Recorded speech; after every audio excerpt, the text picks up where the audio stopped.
Love podcasts, hate nonsense. It's the PoliticsJOE podcast. Don't be such a... Good morning, Laura. Good morning, how are you? Oh, I shouldn't say good morning, should I? Because then they'll know that we don't put it out to the afternoon. Wait, Good evening. Let's start again. Good evening, Laura. Good evening, how are you? All right. Good evening, Sean. Good morning. Oh, What? what the? Evening. Yeah. They'll never know. No. I'm Cool. not even gonna. We're not gonna do any pleasantries. Nothing. Oh, I've been apart away from to for a say- week and you're not even going to say, like, how was your holiday? Nothing Sure. like that. Laura's wearing a dress that I also bought last week, Good taste. but I'm like really frightened now that I've seen it on you. 'Cause Why? I'm like, if that's the length it is on you, Yeah, it's quite short. I was thinking that when you said you? Yeah, I was like, this is short. were you slut shaming? No. What you were thinking, yeah, with her big, long, gangly Yeah. legs, I'm not sure it's going to fit her. That big No. tower over there. Yeah, it might be a top on you at best, but Are you fat shaming me? no, I'm saying that you're tall. That's another thing we can add to the Blairism stuff. What's fat? Bring back fat Yeah. shaming. Yeah, bring back fat shaming. It's come That's back. a good one. Mhm. How was your holiday, Sean? I'm not telling you now. You didn't ask me first. It was great. While I still have the floor, it was great. I got a nice tan, if you can see there. Yeah. Yeah, I freckled quite well. I was in Spain for a week and I didn't do anything. The apartment that I was in didn't even have internet, nor did it have signal for me to use my roaming. So I was off grid for a week, just going to the beach, eating, drinking. It was fabulous. I would have been terrified to have been alone. No, it without was any, like, it's one of those towns in southern Spain that's just full of retired English and Irish and Belgian. Yeah, but that's what they Dutch. said about that place where that girl, that Amanda Knox's roommate, got murdered. That's a fair point. They were like, nothing like that ever happens around here. Yeah, yeah. Well, Also, Yeah, you've got I could have the died, male but I privilege, didn't. haven't you? Because I think Yeah. if Laura and I were to stay alone in a place like that With no signal. with no signal, you know, I didn't for 1 second consider any of this. I just felt that I just thought it was great that I was just completely off the grid. Like, it did get long. So for half of it, I was there on my own, and then a friend of the podcast, Jeremiah, came for the second half. And for the first half, I was fine being on my own, but I realized after like day 2 that I hadn't spoken to anybody in like 36 hours. And then I was like, right, I rang my parents, I rang my could girlfriend. you speak? You were like, Yeah, but it was just like word soup. I was just like saying, oh, like Every thought you've it's had. sunny and like my book is interesting and like all this kind of, and like nobody cared. They're just like, yeah, sure. My mom and dad are like having dinner and they're just like, yeah, okay. And yeah, so you're leaving on Sunday. Yeah. And then I'm like, yeah. And then of course, like this bar is really interesting as well. They're all Belgian in here for some strange reason. I'm like, oh, cool. Yeah. Okay. But by then, and then I'd be silent for another 12 hours. so then you rang your girlfriend, and how did that go? Yeah, that was fine as well, but very much the same vibe of just, okay, can you leave me to have my dinner or watch my thing or... Oh no. Oh. No, I'm joking. I'm doing her a really- I know. disservice. I'm doing her a disservice. She was very good. She was like, there was a lot of shushing while you were on the phone. Shh, you're still talking. Yeah, no, it was good fun. Met a lot of interesting people. Old English people generally, but But I'm all not being funny, interesting. but if your conversation on the phone was anything like what you just described there, yeah. met a lot of people. Old people, actually. Did you feel welcome in Spain? Because they're going through like quite an anti-tourist thing just now. Is that not mainly in Barcelona? It is. Or is it everywhere? But it's in other parts of Spain as well, like any British, like Mallorca as well. Right. Yeah, any place with a lot of British, Irish I tourism. mean, it felt quite welcoming to me, to be honest. I only ever, there was the bar that I was frequenting was at the end of the road that I was staying on, which was, again, like a neighborhood full of Irish people. So like... You didn't speak to any Spanish people. However, the guy that owned the bar was Spanish. He was actually from Bilbao. In Spain? Yeah. Well, It's probably where you Basque find country, them. but Spain, yeah. Carry on. But yeah, no, he was from Spain, but very few of his clientele were. And so I guess like you can't, I don't know, I don't want to be that guy of like the industry of the West and the Northern Europeans props up these people's lives. Of course it doesn't, but like his bar would be very difficult to sustain if it wasn't for the retired English, Irish, Dutch, Belgians that live there. But you know? always get a free pass compared to the English people, I think. Oh, absolutely. Absolutely. Yeah. Yeah. There was one fight in that particular bar when I was there between either Dutch or Belgian, not sure, and an English guy. And it was just, at the end of a fight and people are kind of, you either take one of the sides or you just sit back and observe what both sides are saying to each other. And whilst the English guy had got people on his side, all of the neutral spectators were siding with the Belgian guy, even though I didn't know what Right. had happened, but it was just my default position of like, he has to have done something to wrong this Belgian guy. There's no way. God, a lot he's has the guy. changed in 80 years, hasn't it? Yeah. Yeah. Because back then, We would have been sympathetic to the English. well, yeah, we would have wanted to be with the English, wouldn't we? Who's we? Who's we? The English, the Spanish, the Irish. A whole lot of them. They were all rallying behind us. No one cared about Belgium. They gave that right away. They did. If it wasn't for the English, of course. Yeah. It took a long time for people to even realise it was occupied. They were like, "Oh, we weren't picking up their telegrams." This is a country? Oh, right, okay. So this was in France. Laura, did you get Oasis tickets? I did not. Did you guys get Oasis tickets? Did you try? I didn't try. You did. did. You did. No, I didn't. I was What? just, You didn't try at all. well, it felt like it was like a pointless task. I was like, I'm not going to waste my Saturday just to not get tickets. Maybe that's the wrong attitude to have. Would you? How have long wanted did to you go? guys wait in the queue? I had gotten up early because the Croke Park tickets were on sale an hour before the... What's so funny? They were on for like an hour before the UK tickets were. So I got up for that and I was like 600,000 in the queue.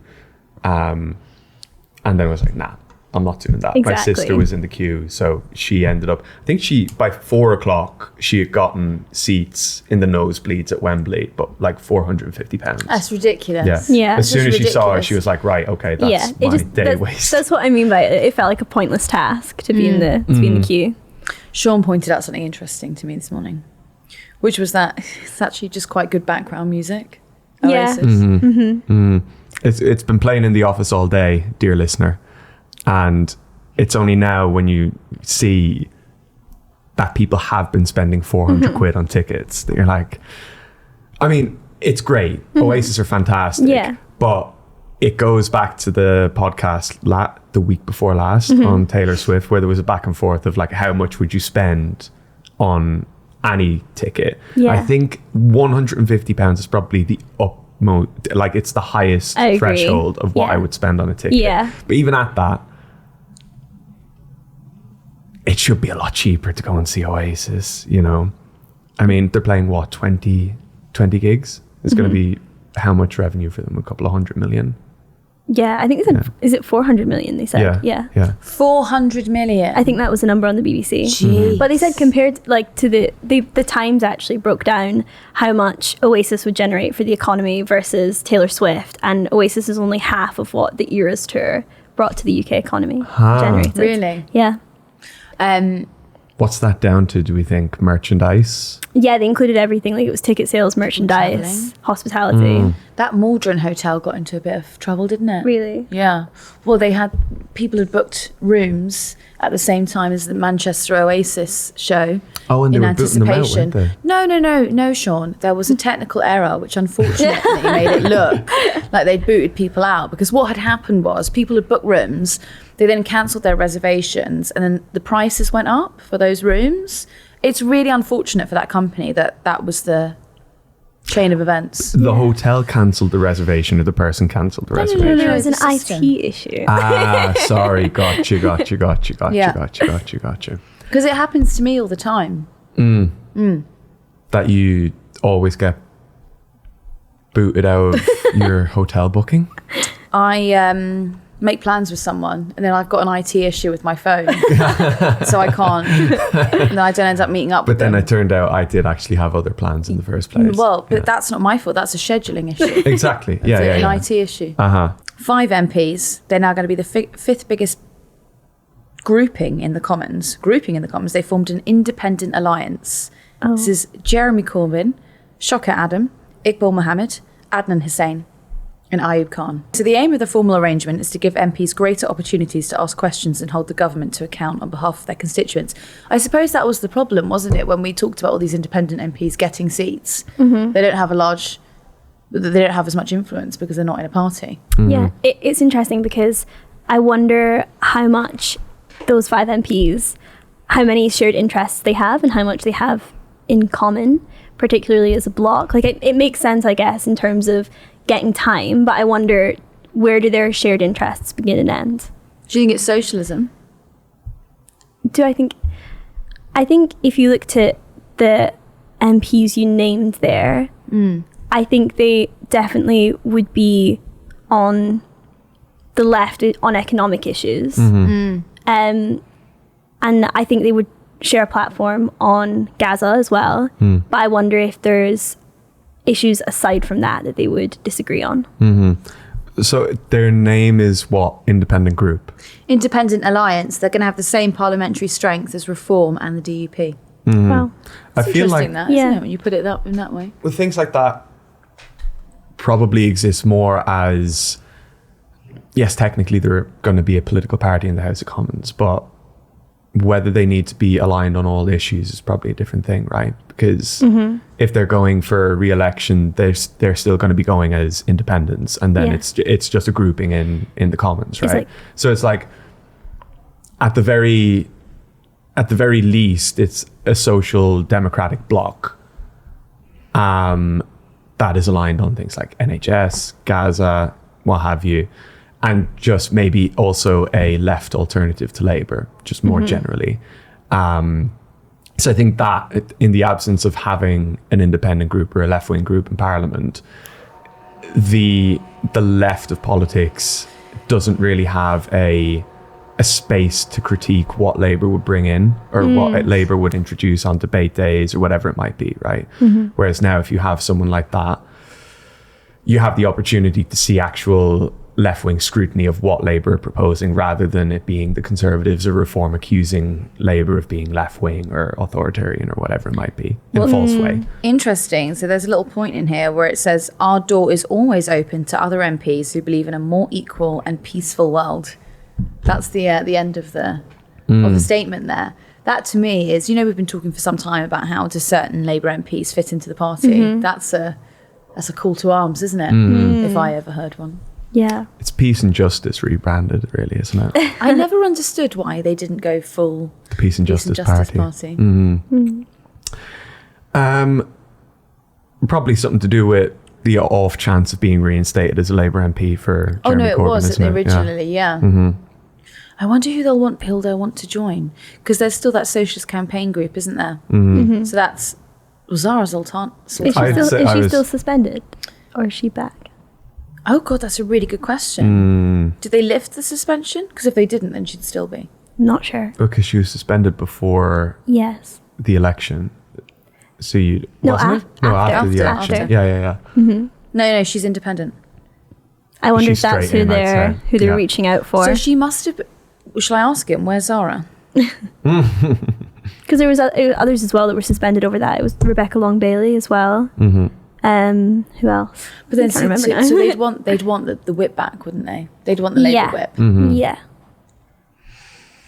I think on principle, it makes sense that you'd want to be an independent MP, but actually getting anything done in the Commons is very difficult unless you're in in a party. Even laying down a motion is quite difficult. Yeah. It's not difficult, but Well, they can collaborate with the SNP, can't they? Because it's difficult Or- if you're sidelined. If you're a sidelined Labour MP, Yeah, exactly. So if you're an individual and you want to get something through, whereas if you're, 5 MPs, you said? I've just asked him. I said, spokesperson. I said, where's Zara? Spokesperson says, our door is always open. Yeah, that's one of the heads that they're looking for, isn't it? What was I saying? Yeah, individuals, they might have an idea for a bill, but as a 5 piece or a 6 piece or a 7 piece, and then obviously they can collaborate them with the SNP or the Lib Dems or the SDLP or whoever it might be that might suit putting forward a certain bill that they'd like.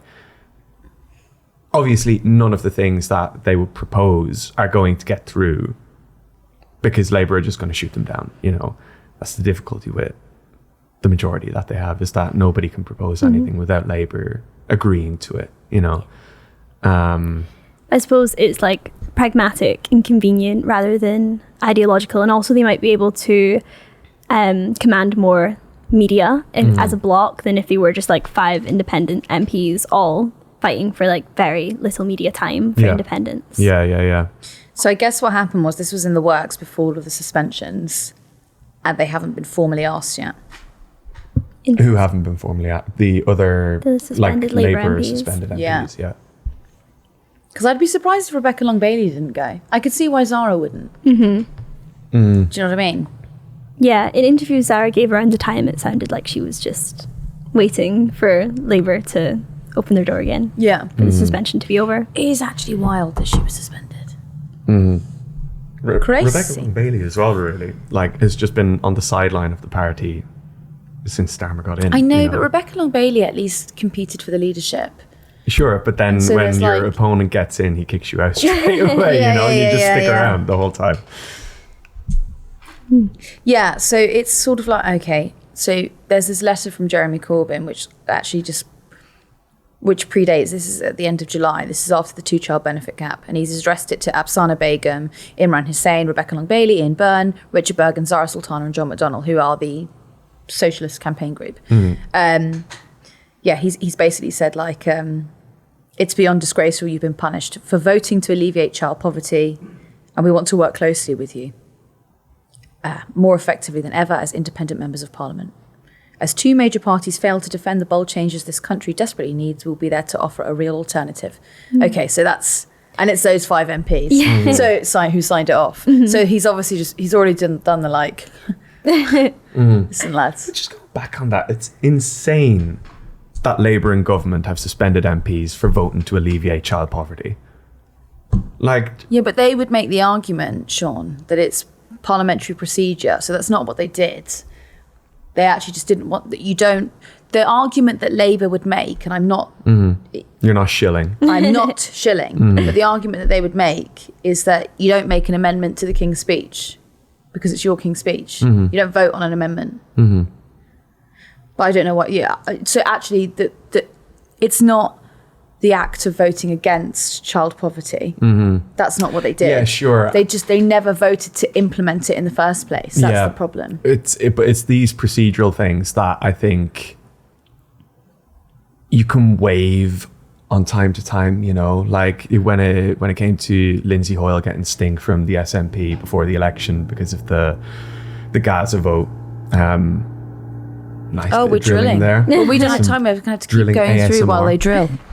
But things like that, right? The justification for Lindsay Hoyle is scrapping the SNP's motion in favour of the Labour motion was the excuse being parliamentary procedure. Things like that.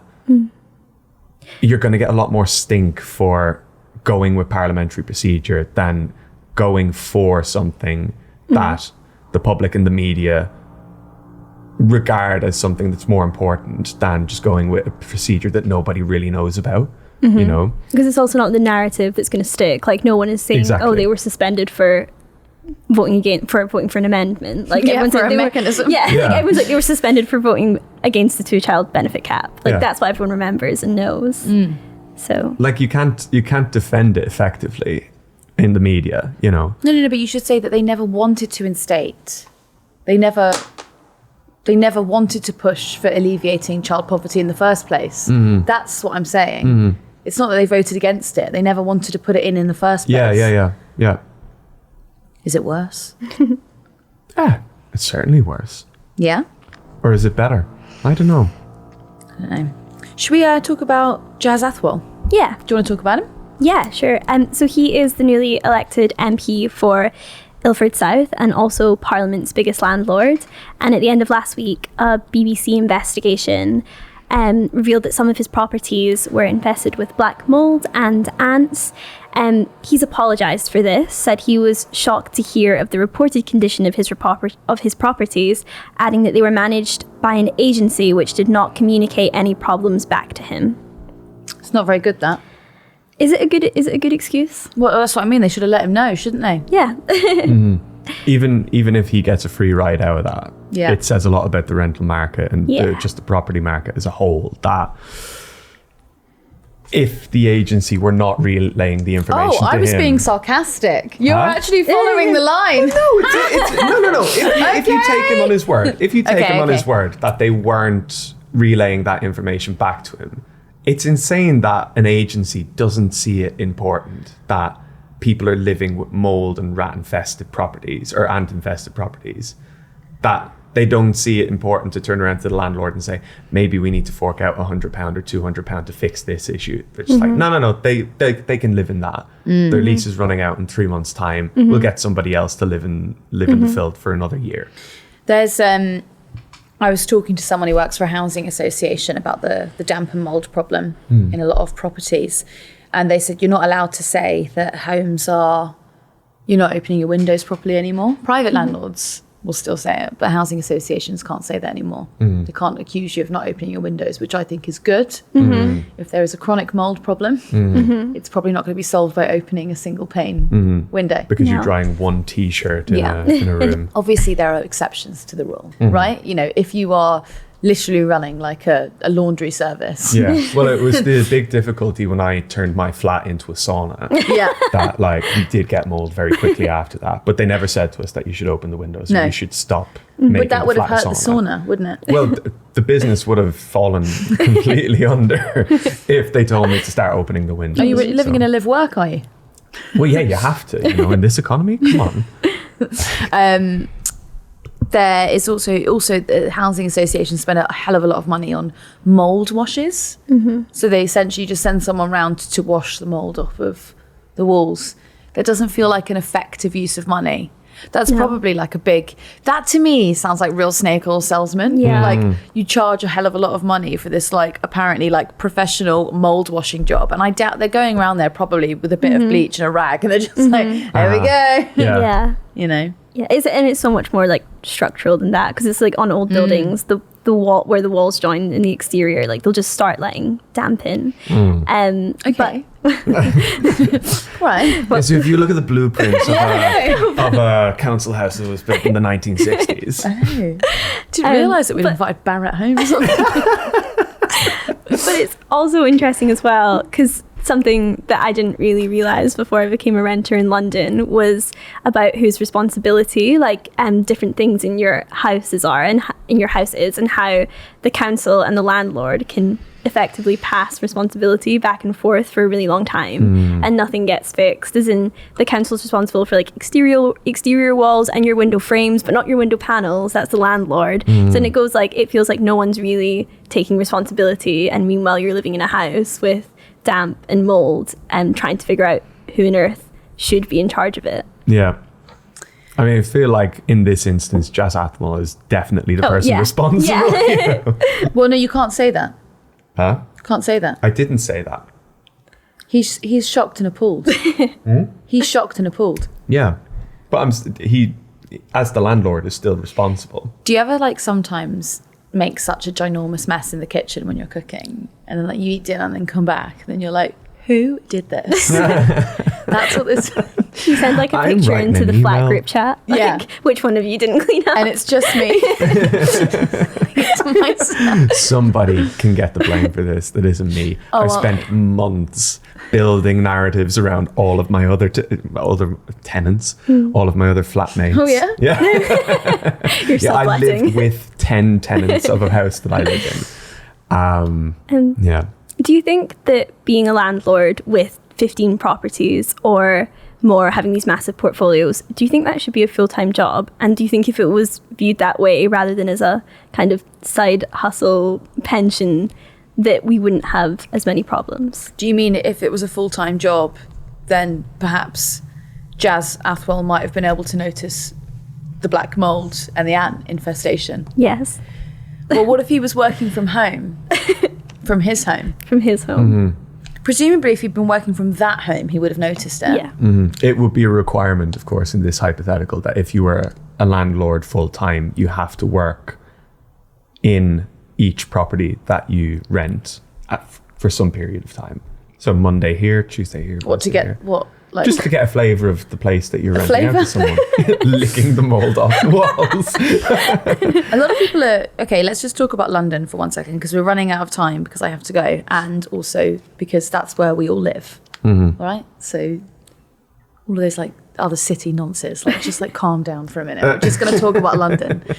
Have you ever felt that you might have to move out of London because of the extortionate price of renting? Yeah, or it feels like a very short-term thing to live here. What about you? Yeah, absolutely. You can't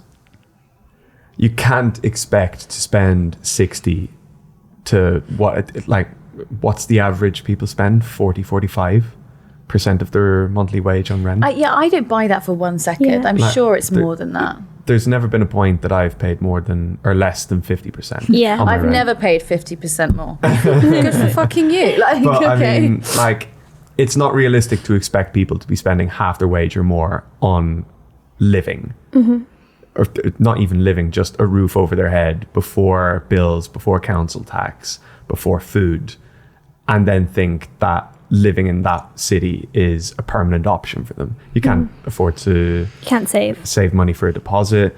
And even if you do save money for a deposit, the price of housing in general is just so unattainable for the average person that if you were to get a mortgage, you're going to be paying it well into your retirement age, or your children are going to be paying it as well. That's what no one's ever, you said deposit. I know you didn't mean this one, but the rental deposit, no one's actually talked about because rent has gone up so much. Like you're looking at like £950 for a room in London at the moment. And don't come on here and don't comment saying, I've seen rooms for £550. Shut up, okay? We're not talking about those rooms. It is totally reasonable for people who live and work every day in central London to want to live in zone 2. That is perfectly reasonable. Now that we've got that out of the way, £950 for a room, you probably have to put down a deposit of £1,050, right? Who has, like, if you're fresh into London, who has £1,000 spare to give to an agency? I'm leaving. Bye. Bye. Don't contextualise them. Okay. Bye. See ya. So Ava's gone. Yeah. Can we it's say just- where she's gone? No, Oh, okay. let them guess. Yeah. Yeah. Guess where we don't know Ava's when gone. she's going to be back. She may never be back. No. Reform are having a press conference. Well, yeah, that's it. And then their actual conference is soon as well. Their isn't actual it? conference is very soon. So she's just going. She's going on a retreat for the next 2 weeks to prepare herself for the Reform conference. You know what they might be doing a lot of at Reform conference? What? Smoking. What a segue! What a segue! Have you seen the video of Nigel Farage, and he's very casually standing outside a pub speaking to the press, and a man comes up to him with a lighter and like lights his cigarette for him? I haven't, It's no. the strangest video I've ever seen. I saw when I was away, I think it was Chopper had tweeted, and I was about 3 or 4 days into my holiday then, so I had completely erased the Westminster brain from me. I don't think I even knew that this was a proposal at the time, but I had seen Chopper had tweeted something like, Nigel Farage standing defiantly outside a pub smoking says, and then like quote it, like just the format of like a Westminstery line, you know? And I was looking at it, and it might have been on the beach or in the pub or something so far away from Westminster. And And it made me so angry that I had to go back to that in a week's time.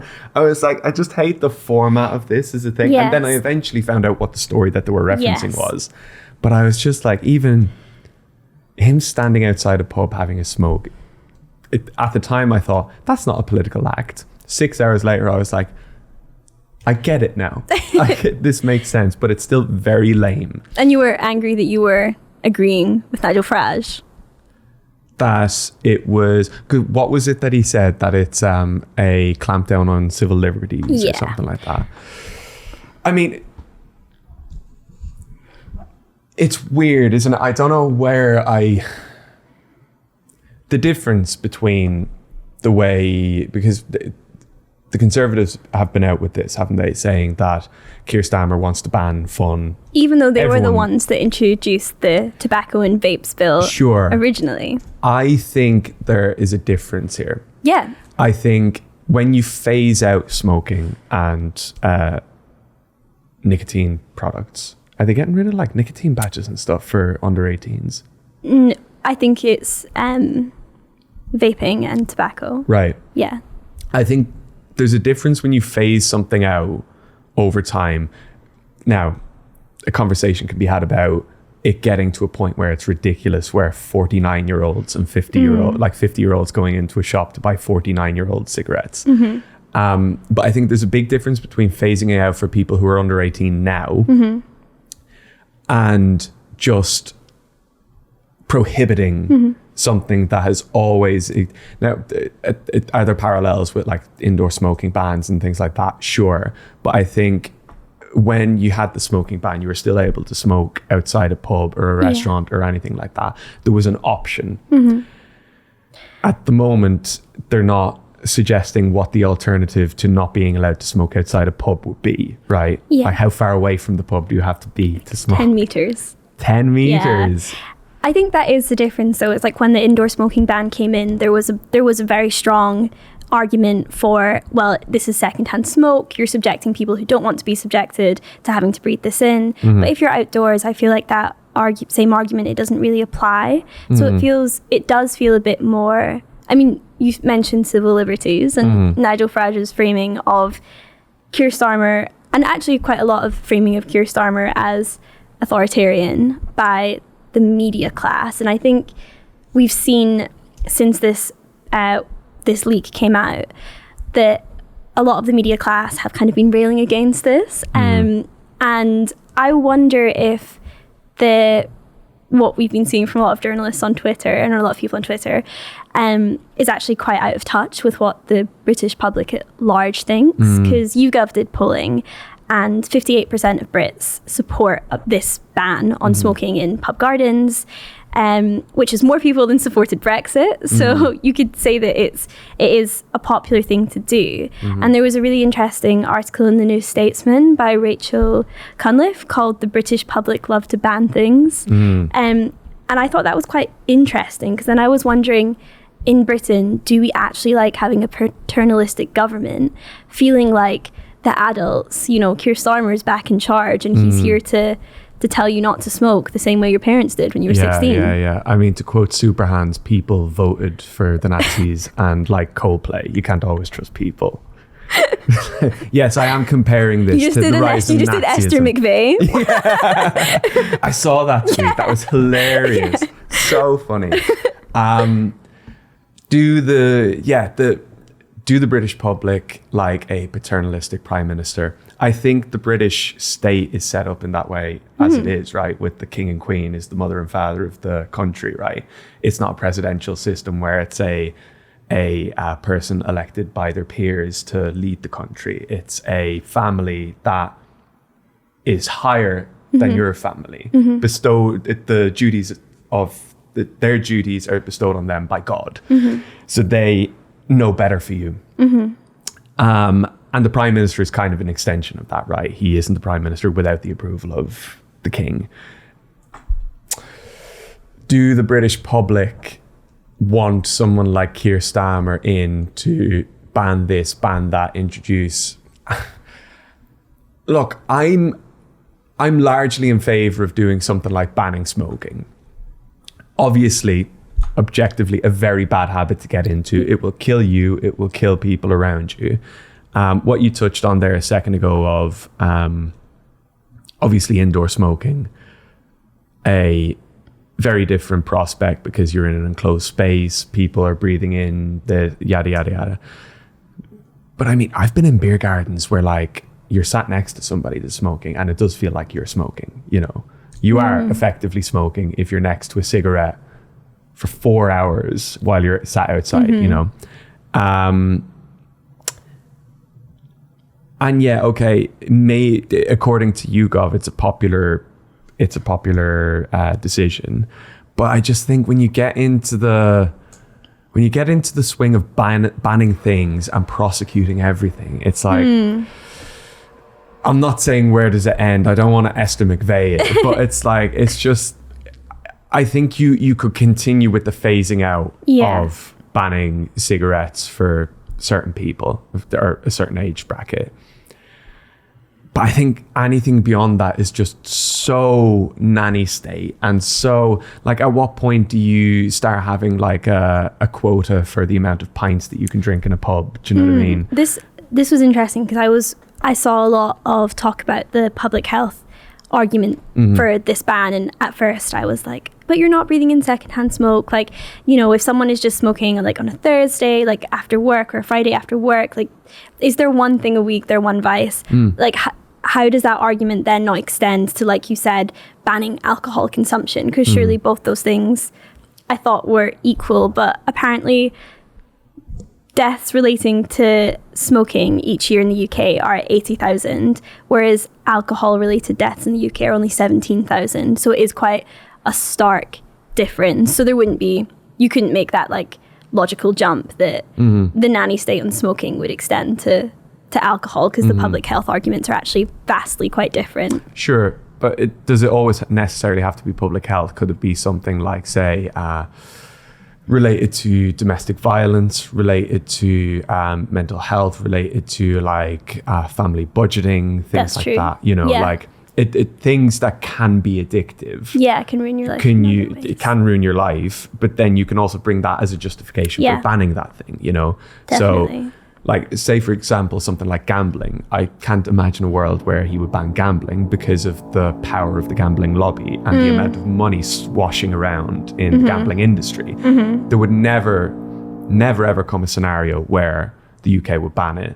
And that is clippable. Clip that and do that when Keir Starmer in a month's time bans gambling. But no, I think, look, the public health argument is a fair one. I appreciate it, but I think not everything has to extend to public health as a reason for banning it, you know. Like, I mean, yes, alcohol for one, as I just said, but also things like, I don't know, I mean, a bit of a stretch, but like, look at the riots a couple of weeks ago and the whole idea of if you tweet something related to the riots or adjacent to the riots, then you run the risk of being arrested and so that in effect is banning commentary on an event, you know. Yes, it's arresting people for hateful speech.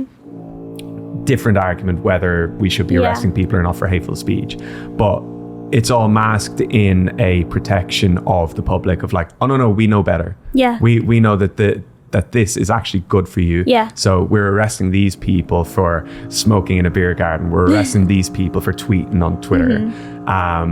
We're arresting these people for having 5 pints instead of 4. Yeah. Hasn't happened, but like I'm just saying that like that you can have an excuse for banning anything, you know. Yeah. It doesn't necessarily have to be because it's the number one cause of cancer. Yeah. It's interesting because I wonder if this ban was coming not at a time when Labour have been having this kind of lack of hope rhetoric, or this things are going ordinary hope.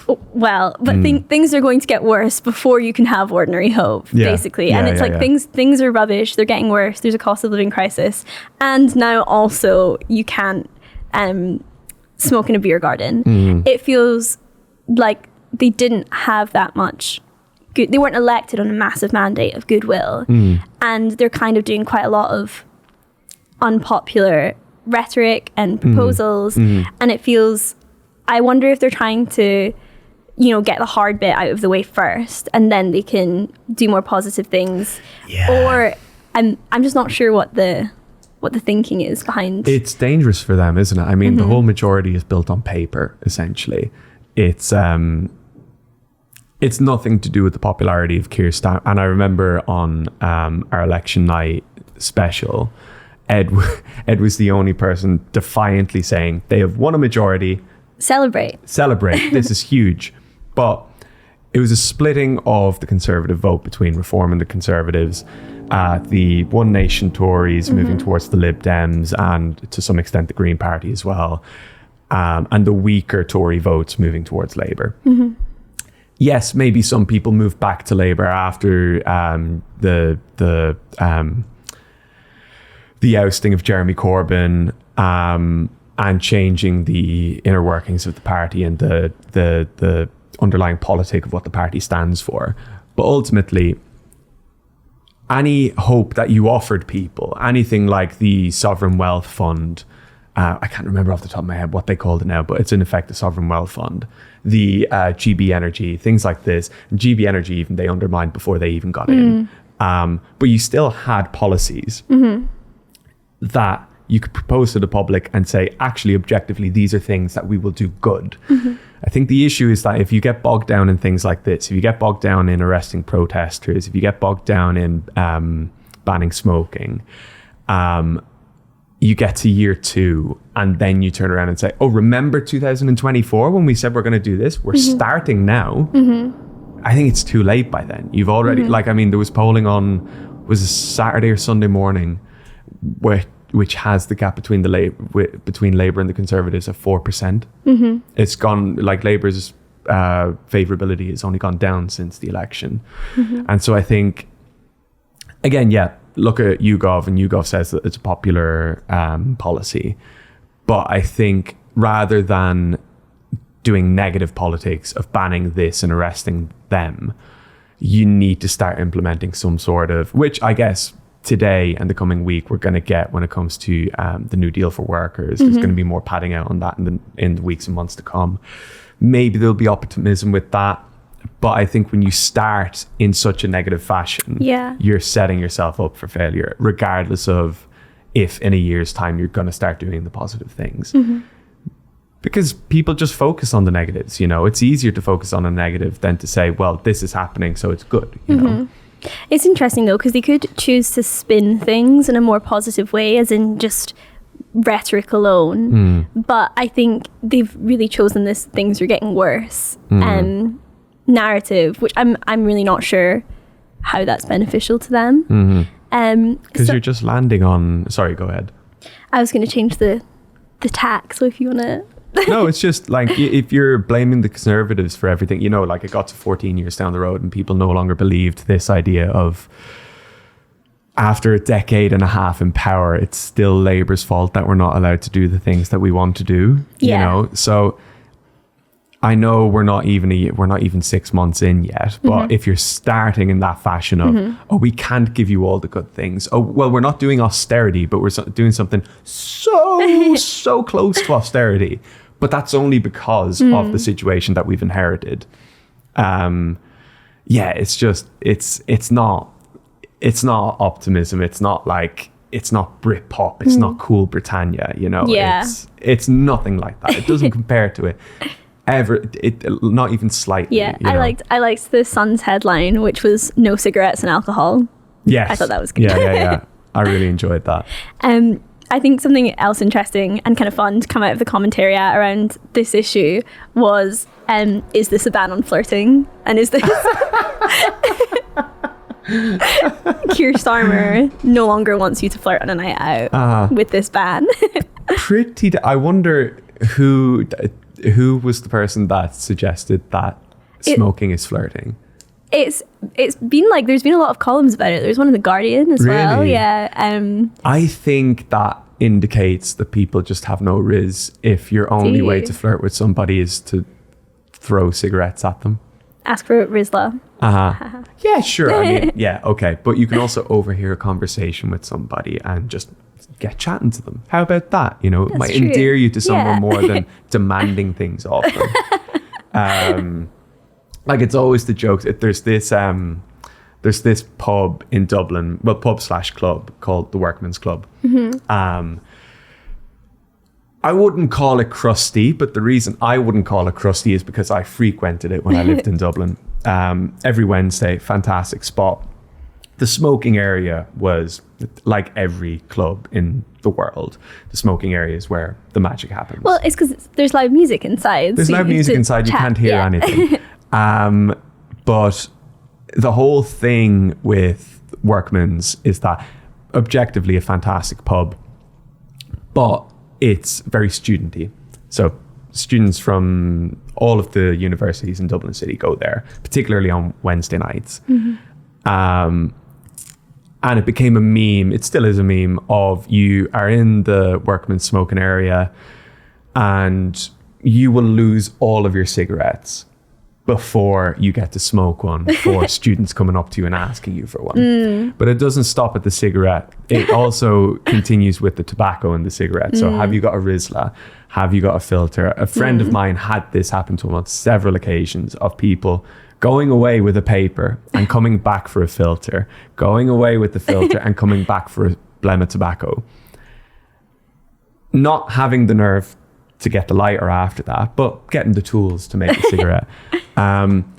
I wouldn't regard that as flirting. I was going to say, did he not just think he was, the most popular, handsome man in the smoking area? It is quite possibly the most annoying thing that can happen to you in a smoking area is people asking for the wares to, the mechanism to smoke a cigarette.